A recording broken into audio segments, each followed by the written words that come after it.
On this edition of Sightings, on a perfectly clear day in 1978, Freddie Valentich encountered a UFO at 5,000 feet. He hasn't been heard from since. Here it comes from the southwest, all shiny and metallic. My God, she comes at me! Could Australia's top-secret Pine Gap tracking station hold the answer? Your program has got a hold of the tiger by the tail here when you start looking into Pine Gap. In the rugged Sierra Mountains, this man's miraculous vision accomplished what 100 rescue workers couldn't. Something was just pushing me the whole way. It was like I was chosen to go.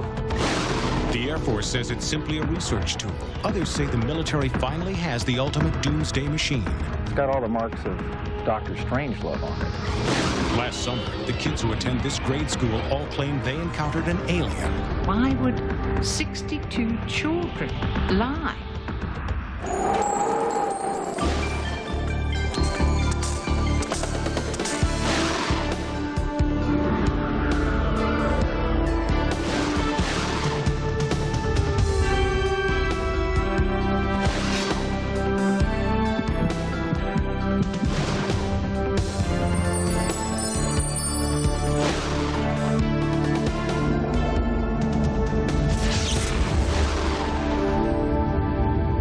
Welcome to Sightings. I'm Tim White. Every year, one grieving father in Australia makes a pilgrimage to the place where his son disappeared. Even though Freddie Valentich has been missing for close to 20 years, his father has not given up hope. He believes that one day the extraterrestrials who took his son away may decide to bring him back to Earth.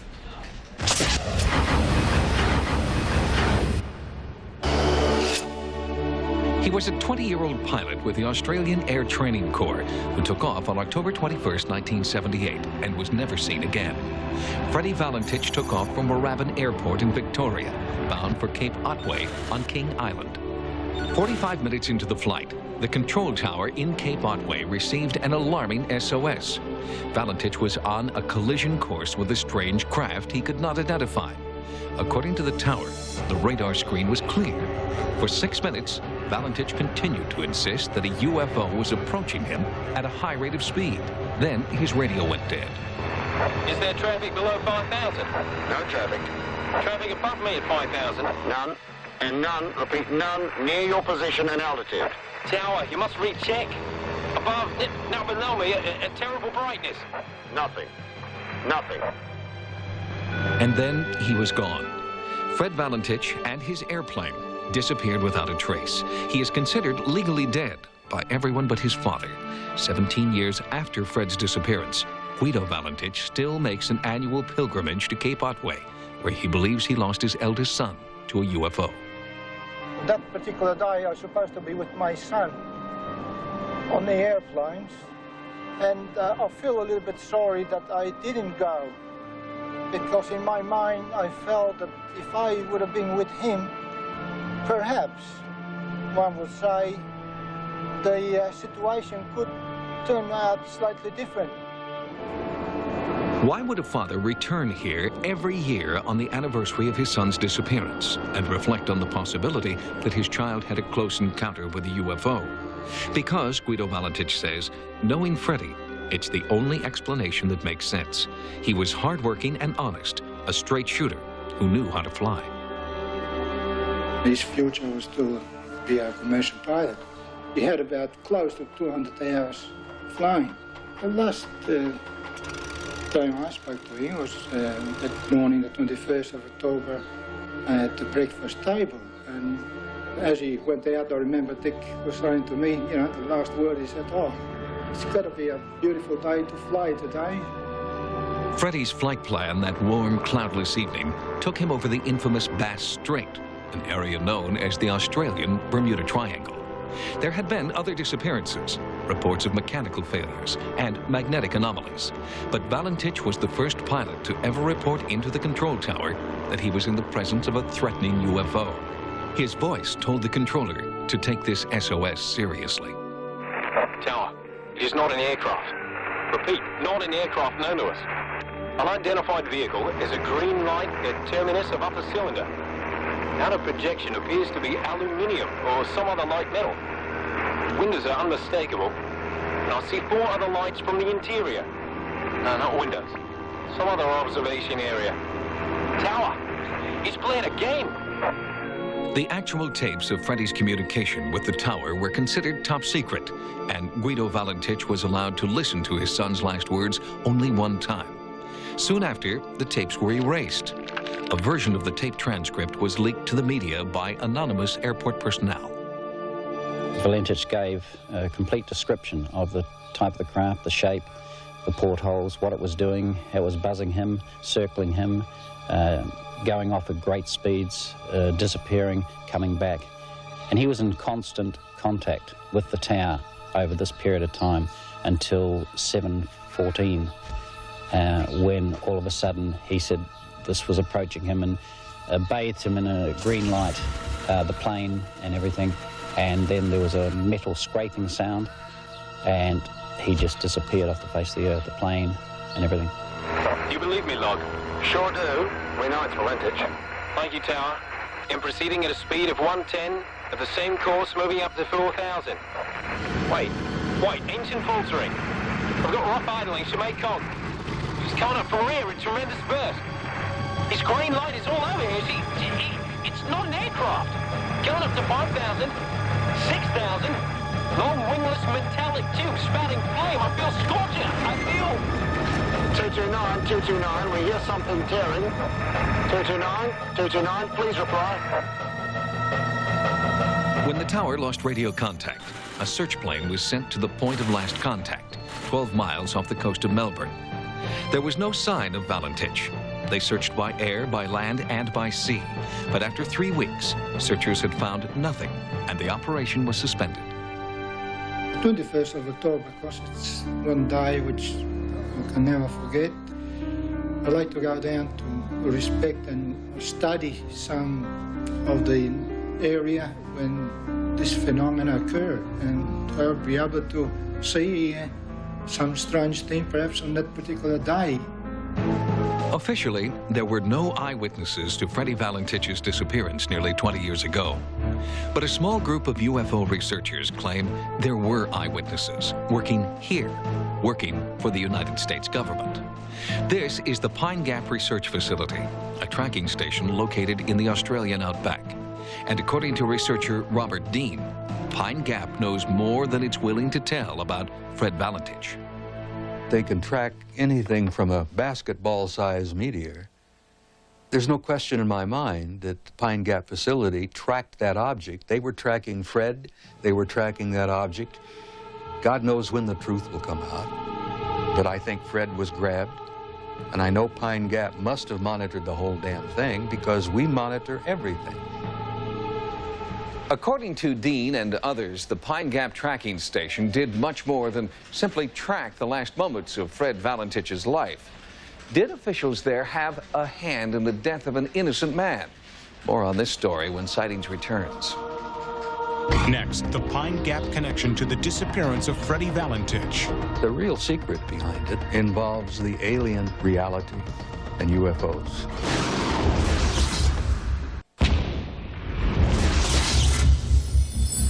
A fiery, oblong UFO, no wings, no observable propulsion system, soaring above Australia at unbelievable speed.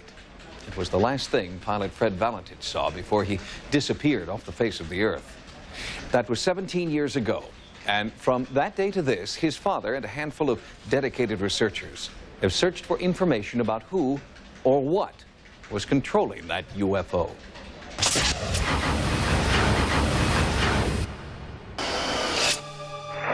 229, are you on a collision course? Over. No, it's still at my side. It can hang motionless, orbit over and under me. Proceed, 229. Wingless tube she is. Maybe 100 feet long, with a green blast, sometimes green vapor. These were Freddy Valentich's exact words to an air traffic controller when he encountered an unknown object over Australia's Bass Strait. He disappeared minutes later.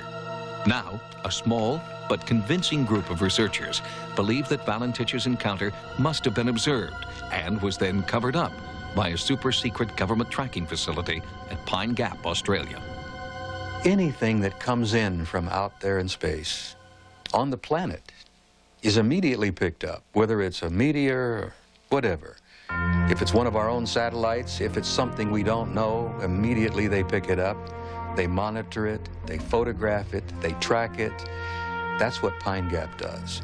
Robert Dean is a retired United States Army Command Sergeant Major. In his 27-year military career, Dean claims that he was involved in several top-secret military operations concerning UFOs. Your program has got a hold of a tiger by the tail here when you start looking into Pine Gap. And I must be honest with you that the Pine Gap facility and all that it's involved with is probably one of the most secret installations in the world. The NSA is involved, the CIA is involved, and the National Reconnaissance Office is part of that. They call it a joint space defense facility, but it's a hell of a lot more than that. But other experts insist the location is simply an advanced satellite communications facility. Most governments don't even publicly admit that they are involved in satellite intelligence operations. That's probably about as close as any government is ever going to go to saying that they're involved in signals intelligence collection functions. Well, I can tell you that as a result of 30 years of my personal research, the fact that I am ex-military, the fact that I still have a bunch of old cronies in sensitive places, the real secret behind it, the real undercover, unannounced, unpublished operation involves the alien reality and UFOs. The Pine Gap Research Facility has never commented publicly on a possible link between their operations and Freddie Valentich's disappearance. But this photograph suggests there is a link. It was taken in the same area at nearly the same time Valentich disappeared. If the eyes and ears of Pine Gap are as powerful as Robert Dean suggests, they must know something about the UFO snapped by amateur photographer Roy Manifold. It was quite a clear night. It was cool. We had the fire going in the front room, and everything just seemed normal that night. And I'd taken the photographs, and I'd taken the 6 consecutive ones. And I'd walked inside, and I'd just come inside. Oh, I was only been there about maybe 5 minutes, and I heard an aeroplane pass overhead. The airplane was Freddie's Cessna, just moments before Valentich's fateful UFO encounter. And later, when Roy had his film developed, along with the beautiful sunset, there was this important clue to Freddie's mysterious disappearance. He got this object here on his 6th frame, and it was quite strange that he thought that at one instant there was something wrong with the camera, but then when he took back to the laboratory at Karduk, they assure him that that object there, it's nothing wrong with it. He's definitely got an object on it. Computer analysis and enhancement of the UFO in Manifold's photograph reveals that the object was a solid, metallic, reflective sphere, approximately 70 feet in diameter. The fact that this picture was taken just minutes before Manifold heard Valentich's airplane suggests this may be the craft Freddie saw moments before he vanished without a trace. Air Corps officials, however, vehemently disagree. Some of the experts said that he got disorientated and that he was flying upside down. But the Cessna 182 has got the petrol, or gas, aviation gas, is in the wings, and it's gravity fed to the motor. So 49 seconds of flying upside down, the motor would have cut out. He was talking for 6.5 minutes. So that tells you he wasn't flying upside down, he wasn't disorientated. Now are you all clear, 229? And there's no strange craft, right? Could be a miscalculation. Did you hear a vibratory? Tower, heard nothing but my own sound. Electrical phenomena, 229. Perhaps ball lightning can do strange things. Mirage is not uncommon with storm flare. Storm flare far off to east, Tower. Not vapor trail either. Holy, here he comes from the southwest. All shiny and metallic. My God, she comes at me! Knowing Frederick, he wouldn't deviate rules and regulation. I'm quite certain that he would not go on that radio and inquire about to the air traffic controller what he's got around him, unless it was something really worthwhile to ask, because to him it wasn't a conventional aircraft, therefore something else, and could have been extraterrestrial. But The time will tell. For 17 years, a family has searched for answers, and now they hope that Pine Gap will share its information concerning Freddie, the UFO in this photograph, and one of the most puzzling encounters in UFO history. Only 2 pilots are believed to have disappeared as a result of their aerial contact with a UFO. Fred Valentich and Thomas Mantell, a military pilot from Louisville, Kentucky. The consensus among ufologists is that these incidents occurred not because the UFOs were aggressive, but because pilots have never been taught what to do in the event of a UFO encounter. Next, the ultimate celebration of mind over matter. Are we getting too big for our planet?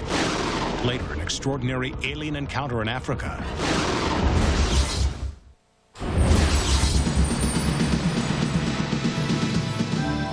Here are some of the stories Sightings is following in the news. In a recent book titled 7 Experiments That Could Change the World, author Rupert Sheldrake explores new and intriguing theories about the psychic bond between humans and animals. In Big Sur, California, English researcher Rupert Sheldrake recently presented the findings of a scientific study he conducted, which validates what many pet owners already sense, that they have a unique psychic bond with their pets. I think the psychic abilities of animals are very common. I would explain it in terms of morphic fields, and they're the kinds of fields that connect packs of wolves together or flocks of birds. I think that these are the basis of the bonds between pets and people. Sheldrake spent 14 years studying animal behavior at Cambridge University and found that morphic fields may explain those uncanny premonitions animals display when it's time to go to the vet, or when you're about to leave on a trip, or even when a family member is in danger. If we can show that psychic connections between pets and their owners are real, we have to take seriously the existence of psychic phenomena in general. I think that there is, if you want to use the term telepathic, communication. I think there is an undeniable bond between Papillon and Rachel. Mindy Gwynn knows the power of animal telepathy. Her daughter Rachel was only 5 days old when their dog Papillon somehow sensed danger as Rachel lay sleeping in her crib. Papillon came into the bathroom while I was in the shower, and he was frantic, enough to the point where I knew he was trying to tell me something. I threw on my clothes and I followed him to the bedroom, and that was where he put his front paws up on the crib and he barked at the baby. And when I looked in at her, I realized that she was a little bit blue. On closer examination, Mindy realized that her infant daughter had stopped breathing. Mindy tried desperately to revive her. My daughter Amanda called 911, and I was still doing mouth-to-mouth when the ambulance got there, and I carried Rachel out and jumped in the back of the ambulance. Rachel survived. After a week in the hospital, Mindy brought her home to the friend she believes saved the baby's life. I reaffirmed my belief in the bonds between animals and people at that point. I remember hugging the dog for a good long time, because this dog just really did more than I can ever say thank you for. Most people accept these things. Science at present denies them. And I think opening up science in a way that these things are taken on board can help open up our view of the world in a really dramatic way. I think it would change science.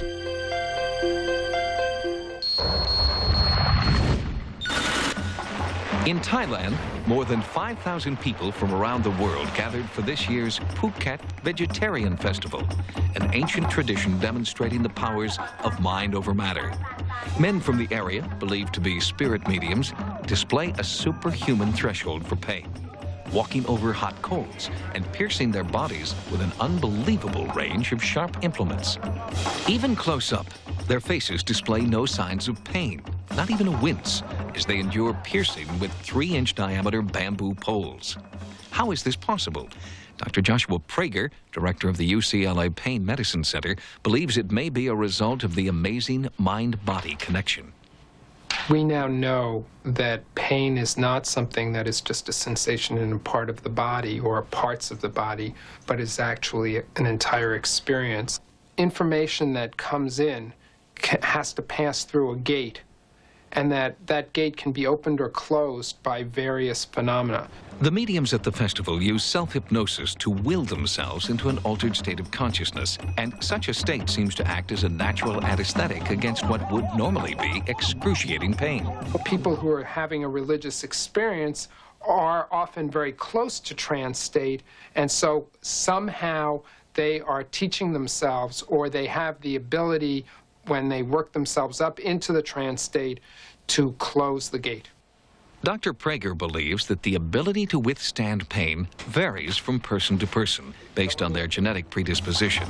But he also believes that the Phuket Festival does demonstrate that everyone can improve their own pain threshold to some degree. In San Diego, California, one engineer is issuing a warning about a new threat to Earth's ever-waning resources, and not only from our growing numbers, but also our size. Humans are getting too big. By 2050, we're talking about maybe 12 billion people in the world. We have 6 billion right now. Now, it makes a big difference whether that 12 billion people averages 100 pounds or 200 pounds. In the last 100 years, the median height has grown by 6 inches, and the median weight has increased by more than 50 pounds. And the larger we become, the more natural resources we consume. But there's no doubt that we live on a finite Earth. There are finite resources, and the Earth is going to change. Samaras warns that unless we begin downsizing our population, we will use up most of our farmland and all of our petroleum supplies midway through the next century. We're getting more people, and we're getting bigger people. I think we can see that the problem is stupendous in terms of the threat to our survival.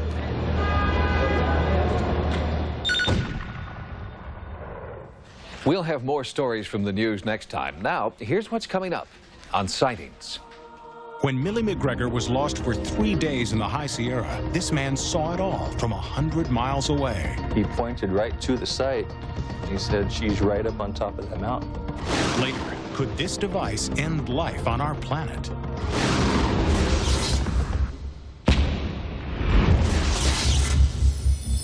In the movie Close Encounters of the Third Kind, character Roy Neary becomes obsessed with a vision. It plagues his mind, his dreams, even sculpts it in his mashed potatoes. In real life, a California horseshoer named Randy Spears also had a vision. It plagued his mind and his dreams.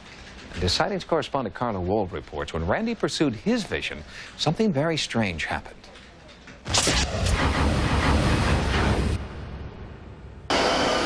The spectacular Sierra Nevada range extends almost the entire length of California. These are mountains of unparalleled beauty.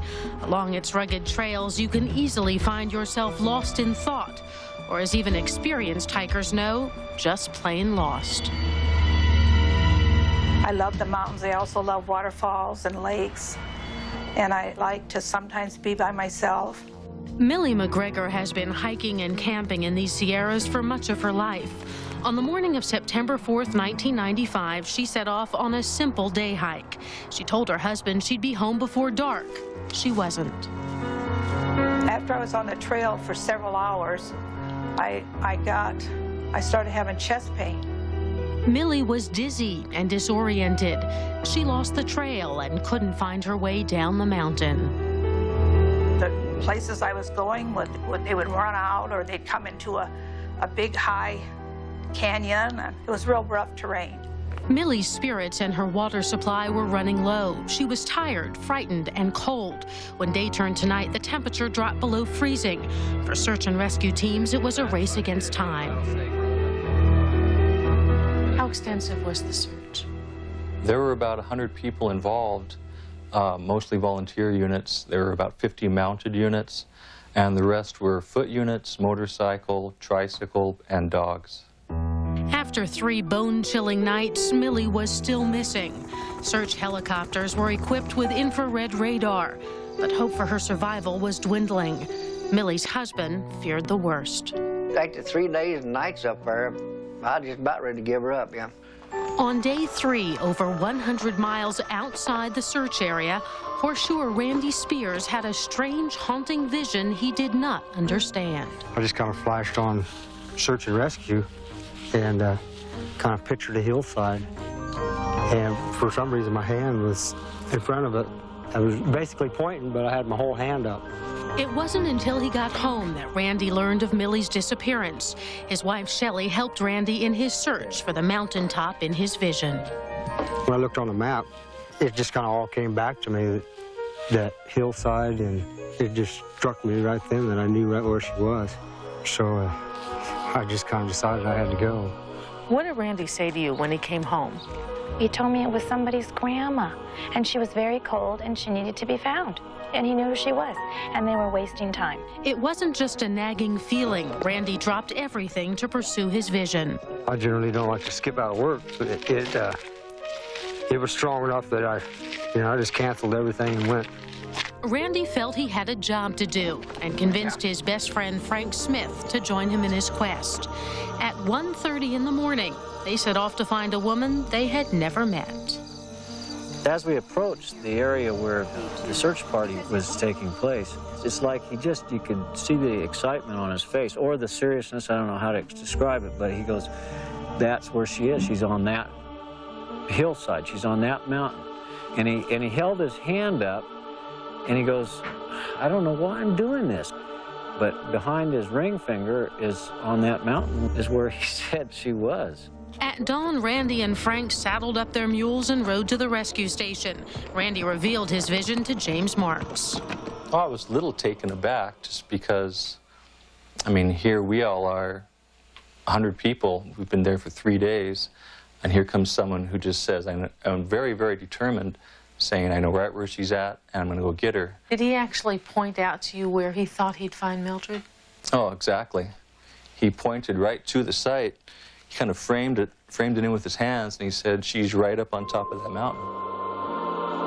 Was there any doubt in your mind that you were going to find Mildred? No doubt. No doubt.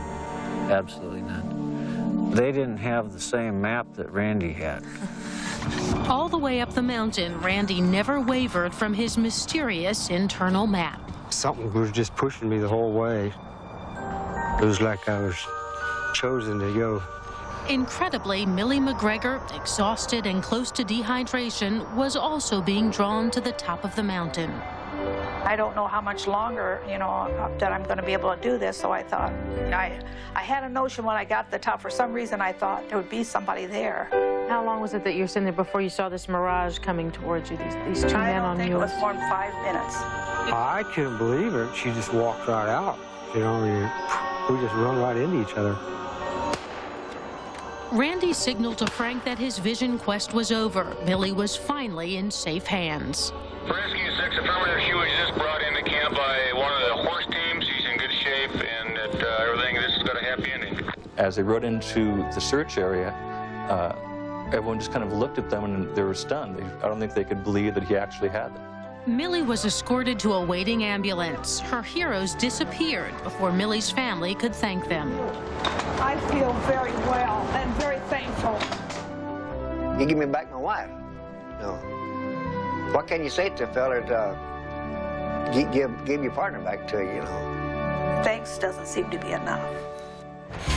You excited? Oh, yeah, very excited. I accompanied Millie and Jim on a trip back to Northern California so they could thank the man whose vision had saved Millie's life. Look who's here. Hi. How we doing? Oh, I'm doing great. You were the one that let your crazy husband come. We were just talking about last night. I don't even think that I would encourage my husband to go. Well, I have no choice. So Frank, head up, smile. She must be a special lady or something. Whatever it was is mighty powerful, That's all I can figure out. The whole experience is one that you certainly never forget. It's like sometimes in your life things happen that change you, and you'll never be quite the same again.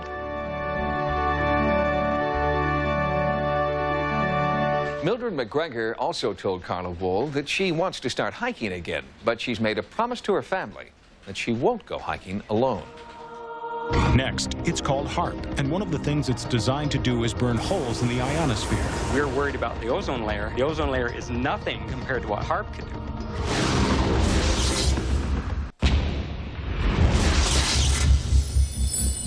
In 1993, the FAA started warning pilots to stay away from a certain section of airspace over Alaska.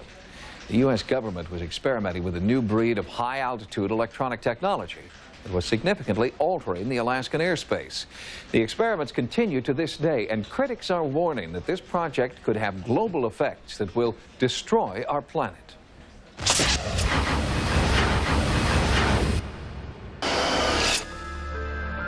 In Alaska, the rugged, pristine wilderness is timeless, most of it remaining just as it has for thousands of years. In the midst of all this natural beauty, just outside the small town of Gakona, stands an enormous and seemingly harmless antenna farm. It is a $100 million Air Force project known as HARP, and critics of the soon-to-be completed facility charge it just may turn out to be the ultimate doomsday machine. It's got all the marks of Dr. Strangelove on it. HARP is an acronym for High Frequency Active Auroral Research Program. According to program manager John Hesher, HARP is a research facility designed to study the ionosphere.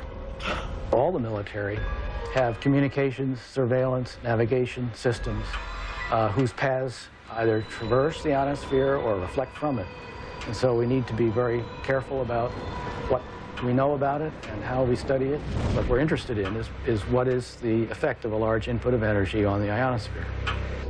The ionosphere is the outermost layer of the Earth's atmosphere. It is part of an electromagnetic field that keeps out harmful solar and cosmic radiation. One visible effect of the sun's rays hitting the ionosphere is the aurora borealis, known as the northern lights. The ionosphere also plays a vital role in worldwide radio communication. The first transmission of radio waves across the ocean were quite a surprise when it was first done. People thought there'd be no chance to transmit signals across the ocean by wireless. And in fact, what the ionosphere does is act like a mirror. And so you transmit a signal and it bounces off the ionosphere and then it bounces off the Earth. When HARP is fully operational, it will transmit extremely powerful blasts of high-frequency radio waves directly up into the atmosphere, superheating the electrons that make up the ionosphere. This will cause them to disperse, effectively punching a hole in the ionosphere. But after you turn the instrument off, this thing kind of moves around and it gets replenished. And within a few minutes, it's back to where you can't even detect that there's a hole anymore. The Air Force says that manipulating the ionosphere and studying the effect will allow them to improve the efficiency of communications, navigation, and surveillance systems. But researchers outside the military see HARP as a high-tech weapon with global implications. The way I see HARP as it is right now, it is a premier, top-notch, high-energy radio physics experiment, and has definite military applications.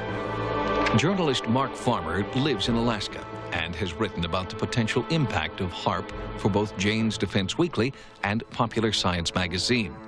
He believes that HARP will be used to take giant X-rays of Earth.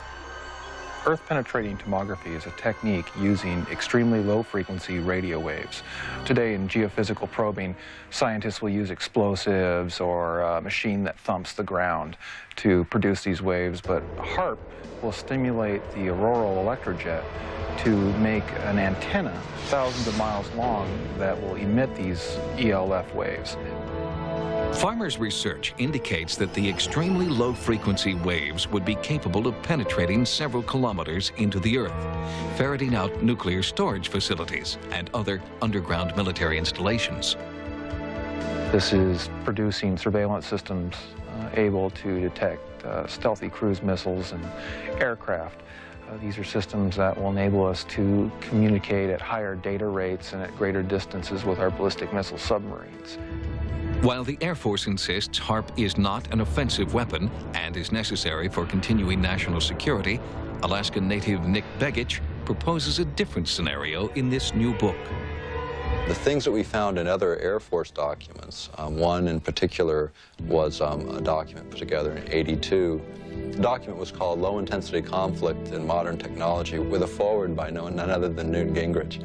One section spoke about using radio frequency radiation transmitters for disrupting human thinking, for basically debilitating troops invisibly by being able to bombard them with radio frequency that was tuned to just the right frequency, in just the right waveform, so as to totally disrupt their mental process and basically debilitate those troops.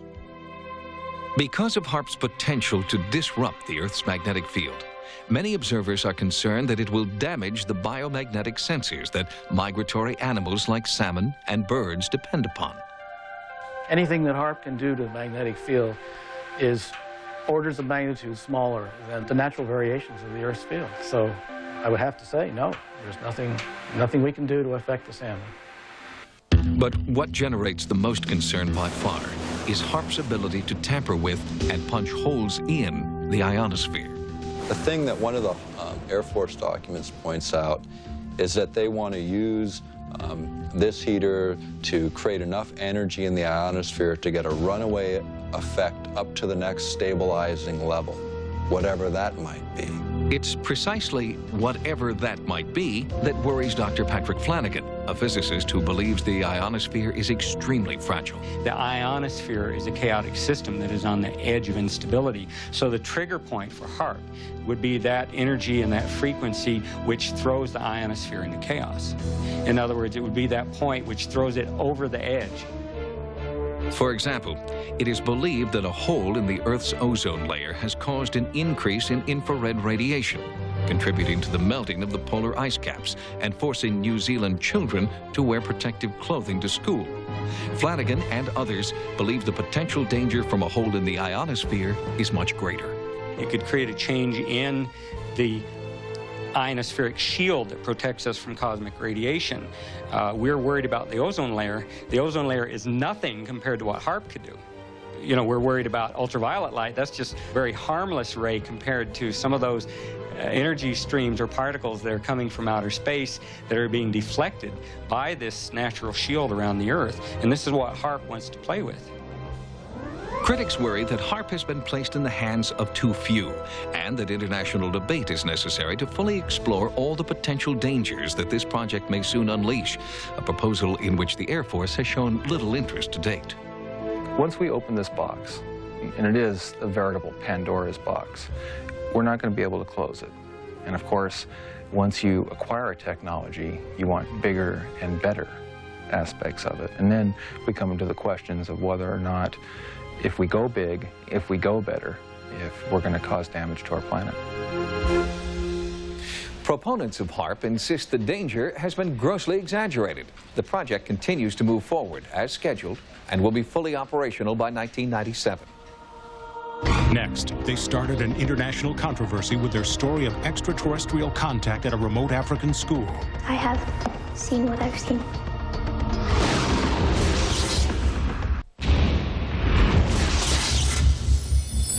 At the recent International UFO Congress held in Sheffield, England, Sightings team members heard their first account of a major UFO sighting in Africa. It was particularly intriguing because the eyewitnesses were school children who had not had any exposure to popular press accounts of UFOs.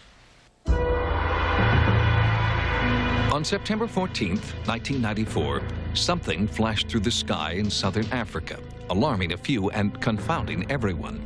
It was a UFO. 2 days later, 62 school children in Ruwa, Zimbabwe, claimed they had seen a UFO land in the schoolyard.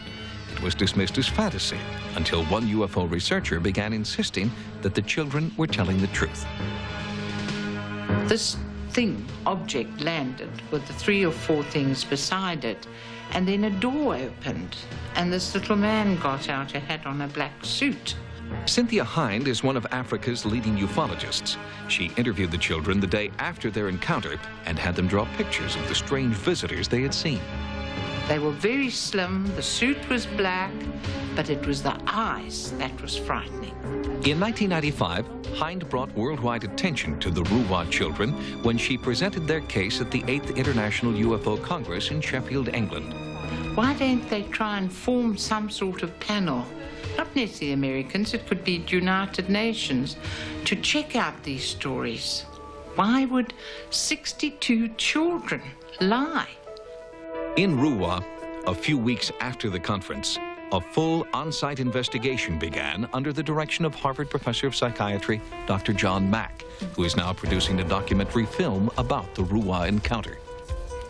It was silver, and the ring around it was red. Was red. Did light come from the whole thing, or? There are lights around here. Lights along the edge there. How many of the strange beings did you see? I saw one over here. They had eyes like that, and they were kind of just like looking at us. They were like kind of astonished at what we were. I felt scared. It felt scary? What was scary about it? Well, I felt scared because I've never seen such a person like that before. They experienced very powerful encounters with these beings and were left with the rather disturbing fact that this seems to be what it is, and it seems to have no other psychiatric explanation. More disturbing still was what the children told Dr. Mack about the purpose of the alien visit. It was a dire warning Mack had heard more than 100 times before from people in the United States, half a world away. And yet their doomsday scenario was being repeated to the last detail by the Ruwa children. Fungi, what do you imagine is his reason for visiting Earth? I think it's about something that's going to happen. Something that's going to happen? Yes. What I thought was maybe the world's going to end. Maybe they're telling us the world's going to end. I think they want people to know that we're actually making harm on this world and we mustn't get too technologized. How did that get communicated to you? I don't really know, but it just popped up in my head. Pollution? Yes. He never said anything. It's just that the face, the eyes, they looked horrible. And the eyes, the horrible look, had that information that you just told me? Yes. Now, the people in Africa don't have television. They might have a radio, but I can tell you the media don't deal with UFOs there. They're a bit nervous of it. So where would they pick it up? Is it a mass telepathy? While some researchers are suggesting the Ruwa sightings were created by mass hallucination, Dr. Mack hears a different story from the children. If someone were to say, well, you know, you just have a lively imagination and you made this up, what would you say? I haven't been influenced by any of my friends. I have seen what I've seen. Because of political instability in many African nations, it's been impossible to get an accurate accounting of UFO sightings there. Ufologists are eager to investigate several reputed hotspots, but field investigations in Mozambique and Rwanda have been put on hold.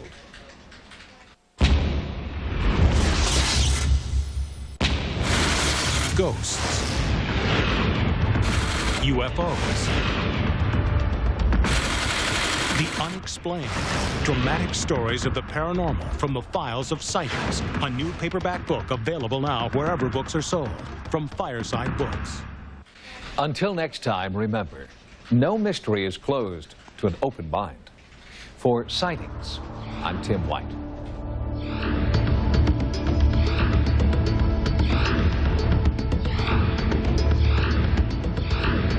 Next on Sci-Fi, Dark Shadows.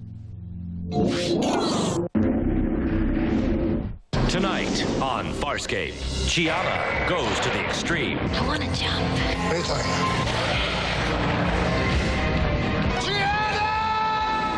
Sci-Fi's Farscape, tonight at 8, only on Sci-Fi.